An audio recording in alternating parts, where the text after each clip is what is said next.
hari ini, Bu? Waalaikumsalam warahmatullahi wabarakatuh. Pak Andi, dari yang baik dari kami alhamdulillah. Alhamdulillah.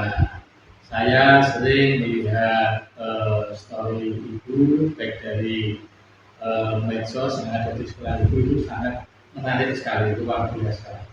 Jadi saya sangat tertarik sehingga saya ingin banyak belajar dari Ibu Nuril Mama selaku kepala sekolah di sekolah Pemuda SD Perguruan 02 Kecamatan Lalu. Sebelumnya saya ingin sharing, saya ingin meminta saran, masukan, pendapat maupun wawasan yang lain, karena saya ada tugas pada modul 3.1 jurusan kontekstual tentang terima etika. Apakah boleh saya minta waktunya, Ibu? Silakan Pak. Nanti akan saya bisa membantu, kita akan belajar bersama di sini. Oke, baik, terima kasih Ibu. Nanti saya akan bertanya pada Ibu tentang dilema etika Ibu.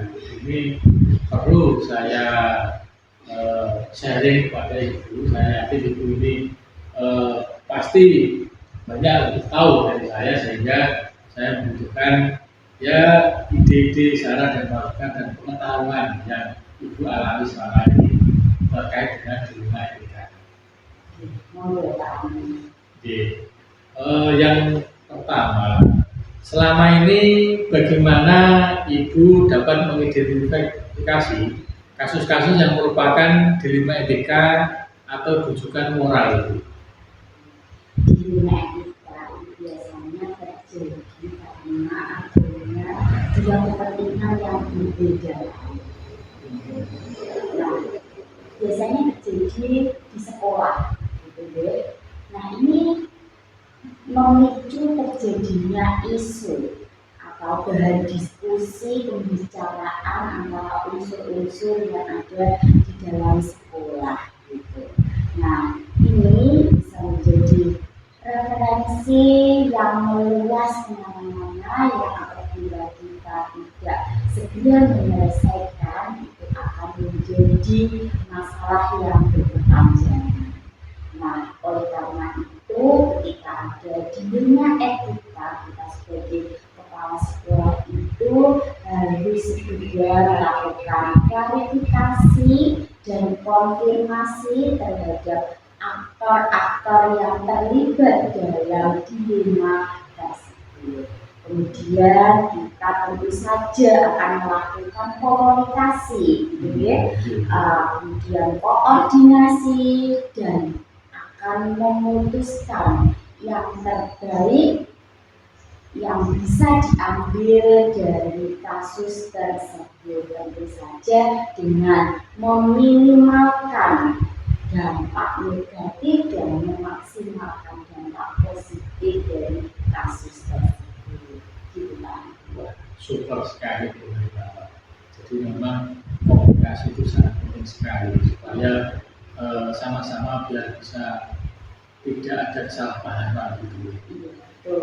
Kemudian selama ini bagaimana Ibu menjalankan pengambilan keputusan di sekolah?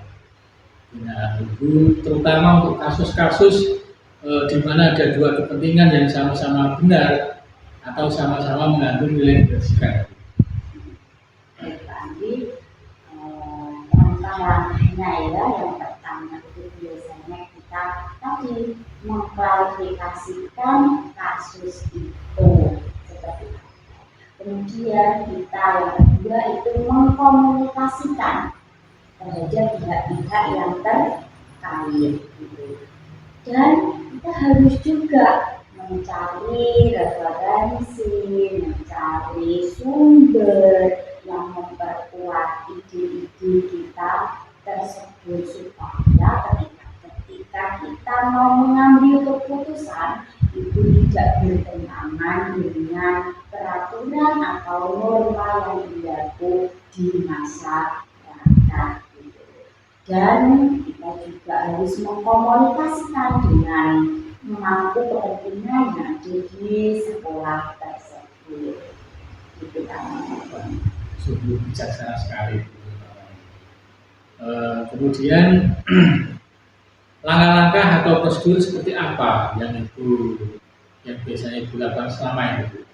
Ya, langkahnya biasanya saya menentukan kasus tersebut sesuai dengan job atau unit kerja apa, kemudian melakukan koordinasi, menjalin komunikasi yang baik, mencari unsur-unsur yang terlibat dalam kasus dilema tersebut, gitu ya. Kemudian ini menjadi dasar pertimbangan ketika kita mau menentukan keputusan seperti apa yang kita ambil sebagai pemimpin. Gitu. Jadi harus punya dasar yang kuat dulu, Iya, baru nanti mengambil keputusan. betul. Cari narasumber yang lebih baik, yang lebih berkompeten, yang bisa menangani masalah tersebut. Selain itu kita juga harus sering membaca Permendikbud, membaca literatur, kemudian berbagi praktek baiknya orang-orang yang ada di sekitar kita yang kita pilih mana yang cocok untuk lingkungan yang ada di sekolah kita. Gitu. Oke Bu, saya jadi mengerti sekarang. Kemudian hal-hal apa saja yang selama ini Ibu anggap efektif dalam pengambilan keputusan pada kasus-kasus di wilayah etika? Jadi ya Pak Andi, yang namanya kasus di dunia etika itu kita harus pandai-pandai membuat keputusan, ya, di mana keputusan itu meminimalkan dampak negatif yang terjadi. Kemudian kita cari dampak positif yang terbanyak dari pengambilan keputusan itu seperti apa. Karena tentu saja kita tidak mungkin memuaskan dua belah pihak itu. Pasti salah satu akan ada yang dirugikan. Itu memang menjadi dilema ya Bu. Iya, betul sekali. Mau memberikan yang terbaik apapun pasti tetap ada satu yang Intinya kita meminimalkan kerugian. Ya. Kemudian hal-hal apa saja yang selama ini merupakan tantangan Ibu dalam pengambilan keputusan pada kasus-kasus di wilayah etika? Mengingat di sekolah Ibu kan sekolah penggerak, tentu sangat luar biasa sekali, baik itu secara biayaan maupun banyak strategi-strategi yang pasti Ibu akan jalankan itu. Terus itu bagaimana terkait hal tersebut? Tantangannya untuk sekolah kami itu yang pertama itu membangun mindset.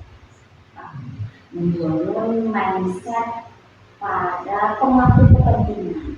Pemangku kepentingan ini meliputi bapak ibu, komite, wali murid, kemudian komite sekolah, lingkungan masyarakat. Nah, itu bagaimana mereka itu memiliki mental bertumbuh, ya, yang selalu ingin belajar dan belajar. Karena seperti kita ketahui bahwa pendidikan itu selalu berkembang. Kalau tidak mau belajar nanti tentu saja itu akan mengalami kemunduran.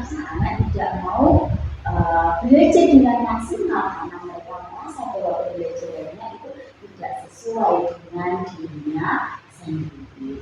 Ini yang tugas itu adalah menyelaraskan, ya, tujuan bersama, bagaimana melangkah bersama untuk mencapai tujuan bersama. Itu tantangan. Jadi kalau saya simpulkan tadi harus satu visi ya Bu, satu pandangan. Tujuannya harus seirama. itu memang sebuah tantangan yang tidak mudah. Namun ya memang harus satu visi. Kemudian apakah ibu memiliki sebuah tata kelola atau jadwal tertentu dalam sebuah penyelesaian kasus dilema etika?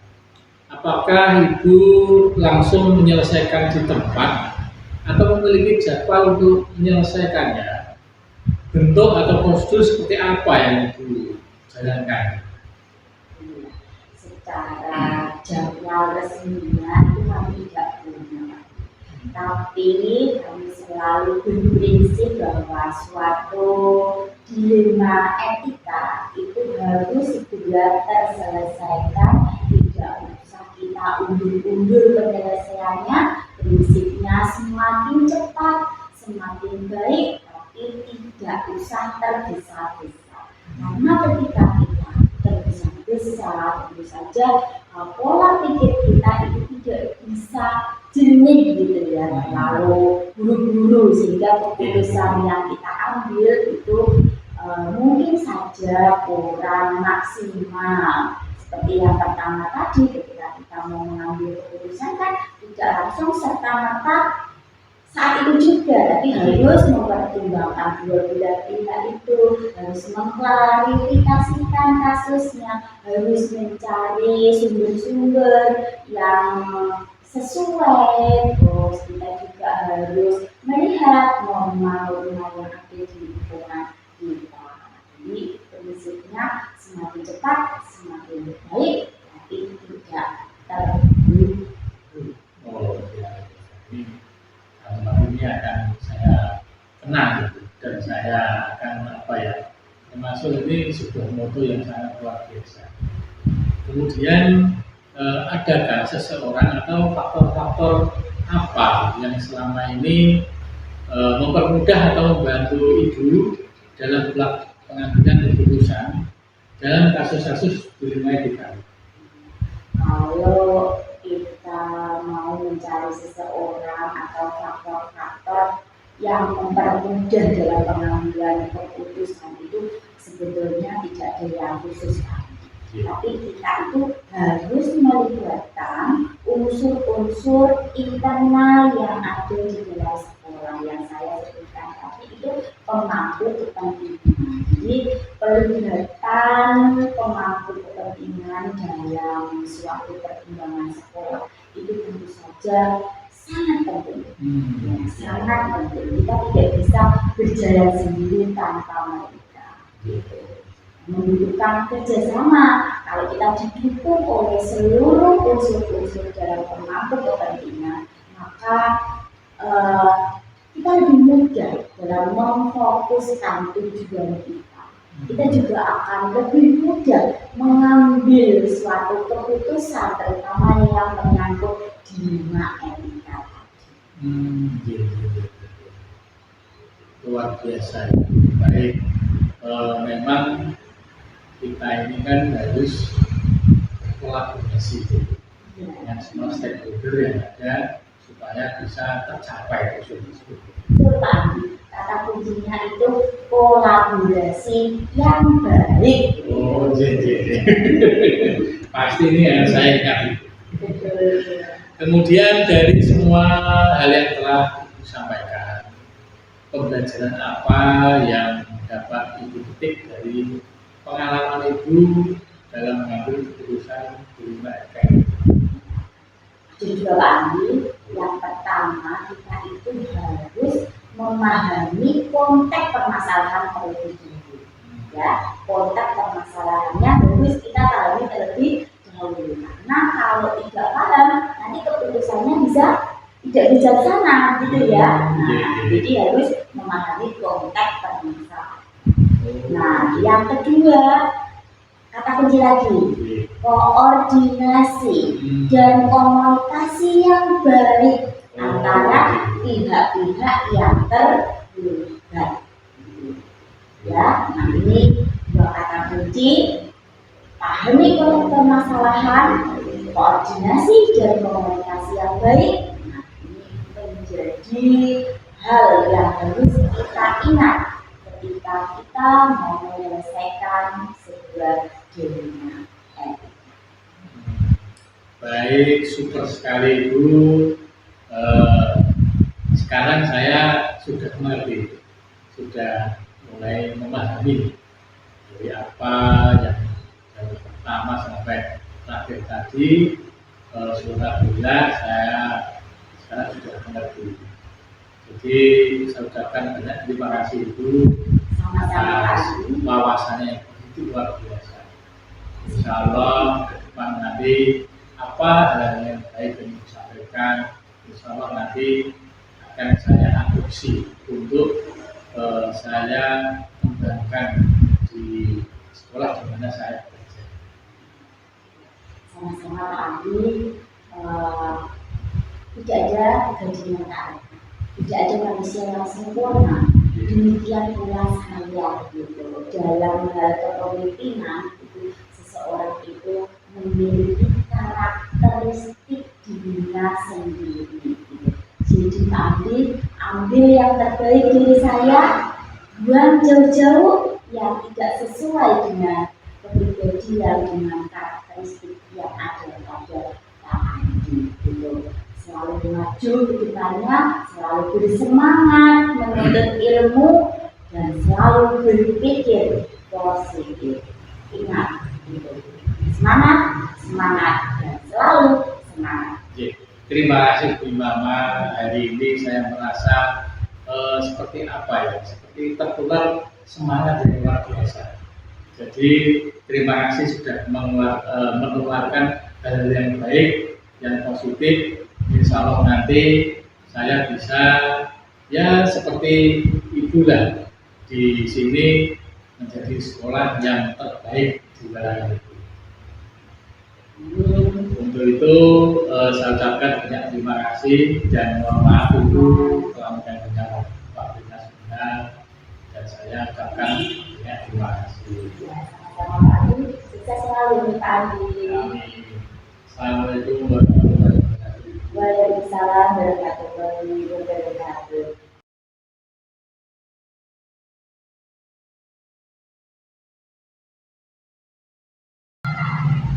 Assalamualaikum Ibu Sunartini, apa kabar hari ini?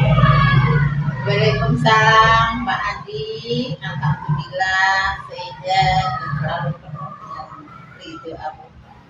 Alhamdulillah. Tampaknya Bu Sunartini hari ini wajahnya tampak ceria sekali, penuh dengan kebahagiaan. Oke, alhamdulillah, terima kasih Pak Andi. Pak Andi juga tambah semangat, tambah sukses dan tambah hebat dalam mengikuti TGP angkatan keberapa ini Pak Andi? 11. Alhamdulillah angkatan ke-11. Tetap semangat dan sukses selalu ya Pak Andi. Siap, amin. Meskipun bersamanya. Hari ini saya ucapkan banyak terima kasih Bu Sunartini telah berkenan untuk saya ajak berdiskusi, sharing terkait dengan tugas saya pada modul 3.1 tentang dilema etika. Saya ingin tahu lebih banyak, ingin banyak belajar dari Ibu Sunartini selaku pengawas SD di Kecamatan Kayen, Kabupaten Klaten. Untuk itu saya akan menanyakan beberapa hal kepada Ibu. Baik Pak Andi. Selama ini Ibu bagaimana dapat mengidentifikasi kasus-kasus yang merupakan dilema etika atau rujukan moral? Baik Pak Andi, kasus dilema etika itu cenderung muncul karena adanya kepentingan yang tidak sama di antara unsur-unsur yang ada di dalam sekolah. Itu didefinisikan arti antara kasus di sekolah yang satu itu beda dengan sekolah yang lain. Kemudian dari kasus-kasus tersebut berkembang menjadi isu, menjadi bahan diskusi, bahkan kadang-kadang menjadi bahan olok-olok yang dibicarakan antar sekolah. Selanjutnya biasanya akan dilaporkan atau didengarkan oleh kepala sekolah di Dapin Bu Nartini maupun pengawas sekolah. Dan saya dalam mensikapi hal tersebut melakukan klarifikasi dan konfirmasi terhadap pihak-pihak yang teridentifikasi untuk dimintai keterangan dan pendapat terhadap cara apa yang menjadi masalah tersebut, dengan asumsi bahwa permasalahan tersebut pasti akan bisa diselesaikan dengan komunikasi dan dengan koordinasi, bahkan dengan konfirmasi yang secara baik-baik. Baik, sungguh ini sangat bijak sekali menurut saya. Jadi memang benar ya Ibu, ketika ada kasus di sekolahan itu berkembang jadi pengelolaan ini kan juga memang tidak baik. Jadi sangat tepat sekali menurut saya. Kemudian selama ini bagaimana Ibu menjalankan pengambilan keputusan di sekolah-sekolah binaan Ibu, terutama untuk kasus-kasus di mana ada dua kepentingan yang sama-sama benar atau sama-sama mengandung nilai kebajikan. Baik Pak Andi, selama ini untuk pengambilan keputusan yang terkait dengan hal tersebut saya lakukan dengan pendekatan komunikasi dan koordinasi. Karena apa? Walaupun bagaimana, pemimpin itu hanya menentukan dan mengambil keputusan, juga menggunakan referensi dan indikator serta berbagai pertimbangan-pertimbangan dalam mengambil suatu keputusan pada unsur dan organisasi dengan stakeholder yang terkait untuk mengatasi internal maupun secara eksternal dalam mengambil keputusan tersebut. Baik, jadi harus dengan pendekatan komunikasi tadi. Dan koordinasi. Dan koordinasi sehingga nanti bisa terhubung dengan baik, tidak salah paham. Kemudian langkah-langkah atau prosedur seperti apa yang biasa Ibu lakukan selama ini? Baik Pak Andi, langkah-langkah atau prosedur yang saya lakukan untuk menentukan kasus tersebut yaitu berkesesuaian dengan job atau unit kerja, dengan apa dan bagaimana cara mencari referensi dari berbagai regulasi atau hukum-hukum yang berlaku, di mana hukum-hukum tersebut juga berlaku di masyarakat setempat antara dapin sekolah yang satu dengan dapin sekolah yang lain. Kemudian saya melakukan koordinasi dan juga menjalani komunikasi yang baik dengan unsur-unsur yang terkait di dalam unit kerja tersebut. Selain itu, saya juga meminta pandangan-pandangan dari unsur yang ada yang nantinya akan menjadi dasar dan pertimbangan dalam mengambil keputusan-keputusan dari masalah yang dialami oleh sekolah-sekolah tersebut. Baik, jadi harus dengan mempertimbangkan regulasi dan referensi ya Bu. Ya betul, regulasi dan referensi. Ada landasan yang ada. Sehingga dengan landasan itu, dengan dasar hukum yang jelas, bisa nanti menyelesaikan masalah dengan baik. Kemudian hal-hal apa saja yang selama ini Ibu anggap efektif dalam pengambilan keputusan pada kasus-kasus dilema etika? Baik Pak Andi, hal-hal yang efektif di dalam mengambil keputusan yaitu senantiasa menjaga antar pihak-pihak tertentu melalui kebersamaan dan komunikasi dengan unsur pimpinan, terutama yang dapat memperkaya referensi kita di dalam memecahkan kasus dilema etika tersebut. Super sekali Bu. Jadi itu memang hal-hal yang efektif itu senantiasa menjalin dan menjaga keberpihakan untuk kebersamaan supaya tidak terpecah belah. Terus. Kemudian hal-hal apa saja yang selama ini merupakan tantangan Ibu dalam pengambilan keputusan pada kasus-kasus dilema etika? Baik Pak Andi, tantangan itu mesti ada. Tantangan yang ada atau tantangan yang pada tataran kita harus menyesuaikan diri Pak Andi terhadap keputusan yang sudah diambil, dan tidak mungkin kan kita itu bisa memuaskan kedua belah pihak, akan tetapi paling tidak kita meminimalisir kekecewaan. Karena apa? Proses pengambilan keputusan yang sudah ada itu dilakukan dengan melibatkan unsur-unsur yang relevan yang ada di sekolah-sekolah binaan tersebut. Baik Bu. Jadi memang pasti ini juga dilema ya Bu. Keputusannya dilema. Tetap pasti ada yang dikecewakan. Tapi bagaimanapun juga ini paling tidak meminimalisir lah kecewaan itu terhadap proses pengambilan keputusan. Tapi akhirnya juga tidak kecewa, dan kita juga harus sadar diri karena kita sudah mengambil dengan komunikasi yang baik, dengan koordinasi yang baik, dengan referensi yang baik, pasti kita akan menerima dengan lapang dada apa yang sudah menjadi keputusan bersama. Super sekali.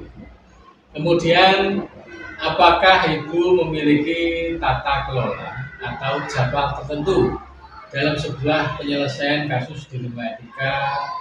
Apakah Ibu langsung menyelesaikan di tempat atau memiliki sebuah jadwal untuk melaksanakannya? Bentuk atau prosedur yang seperti apa yang Ibu jalankan? Oke Pak Andi, tentu saja dalam menangani sebuah kasus atau masalah sebagai pengawas sekolah itu mempunyai jadwal tertentu dan juga membuat jadwal pendampingan. Kan? Kalau kita membuat jadwal tertentu, membuat jadwal pendampingan, tidak akan substansi atau urgensi sangat diperhatikan dalam menyelesaikan permasalahan atau kasus tersebut. Karena dalam menyelesaikan permasalahan semakin cepat, maka akan semakin baik dalam rangka menjaga keharmonisan di dalam lingkungan tempat kita bekerja, sehingga kita akan menjadi nyaman dan visi misi yang akan dicapai dari Dapin sekolah yang satu dengan yang lain terlaksana dengan baik, dan kekeluargaan juga akan tercapai dengan baik.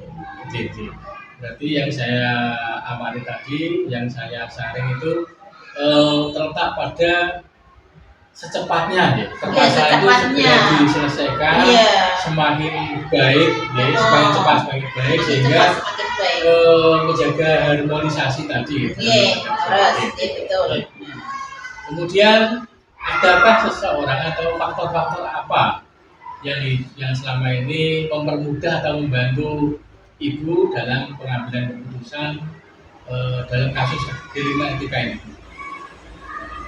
Itu Pak Andi, seseorang atau faktor-faktor yang mempermudah dalam mengambil keputusan sesungguhnya tidak ada khusus, akan tetapi kita selalu melibatkan unsur-unsur internal yang terlibat dalam suatu kasus, di mana kasus tersebut harus dilakukan untuk memperkaya referensi dan informasi untuk memutuskan atau untuk mengambil keputusan dalam masalah atau kasus tersebut. Berarti memang tidak ada faktor-faktor yang khusus ya Bu. Tidak. Tapi ini pelibatan unsur internal yang terlibat, sehingga yang bersangkutan secara langsung ya. Baik. Dari semua yang telah disampaikan Ibu, pembelajaran apa yang dapat dipetik dari pengalaman Ibu mengambil keputusan dilema etika? Banyak sekali pengalaman dari pembelajaran yang Ibu petik, terutama dalam dilema etika. Kita dapat memahami konteks permasalahan dari SD yang satu dengan SD yang lain. Yang kedua, kita dapat melaksanakan koordinasi, komunikasi yang sangat penting, karena selain untuk menjaga keharmonisan lingkungan kerja, kita juga akan memperbanyak referensi. Yang ketiga, kita dapat bekerja sama, meningkatkan komunikasi, memecahkan suatu masalah dengan sekolah yang satu dengan yang lain, dan kita juga akan meningkatkan kerjasama dengan stakeholder yang terkait. Begitu Pak Andi. Baik, terima kasih banyak Ibu. Hari ini saya sangat bahagia sekali Bu, karena Bu Sunarti ini sudah berkenan untuk berdiskusi dengan saya, sharing, memberikan masukan, saran, dan pandangan-pandangan terkait dengan guruna etika. Dari Ibu sebagai pengawas di Kecamatan Ngayen, Kabupaten Pati, sehingga ini saya mendapatkan wawasan baru, mendapatkan pengalaman baru dari Ibu. Semoga nanti ke depannya saya dengan pengalaman yang baik tersebut, saya dapat mengadopsi untuk yang bisa saya lakukan di lingkungan kerja saya. Baik, terima kasih Pak Andi Rubani. Semoga sukses dalam mengikuti CGP dan nantinya menjadi kader ya, karena kan nanti kalau Bu Narti sudah purna dari pengawas, Pak Andi juga bisa bercalon menjadi pengawas. Kamu sekarang pengawas juga diambilkan dari CGP melalui SIM aplikasi SIM PKB itu Pak Andi. Tetap semangat ya. Mohon doanya agar doa yang terbaik untuk saya Ibu. Iya, sama-sama Pak Andi, tetap semangat, belajar dan belajar. Dari semangat Bu Sunarti ini menular ke saya semangat. Amin. Jadi saya sangat bersemangat hari ini Ibu.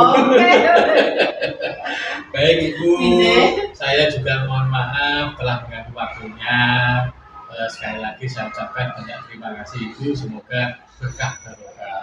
Amin. Memang Ibu ini juga sebagai kepala pengawas sekolah, sehingga kami juga siap untuk melayani apa saja yang dimintai kepala sekolah atau guru yang mengikuti CGP. Itu ya Pak Andi. Jadi untuk itu saya ucapkan terima kasih Bu Nartini. Saya ucapkan Wassalamualaikum warahmatullahi wabarakatuh. Sama-sama, terima kasih. Waalaikumsalam warahmatullahi wabarakatuh.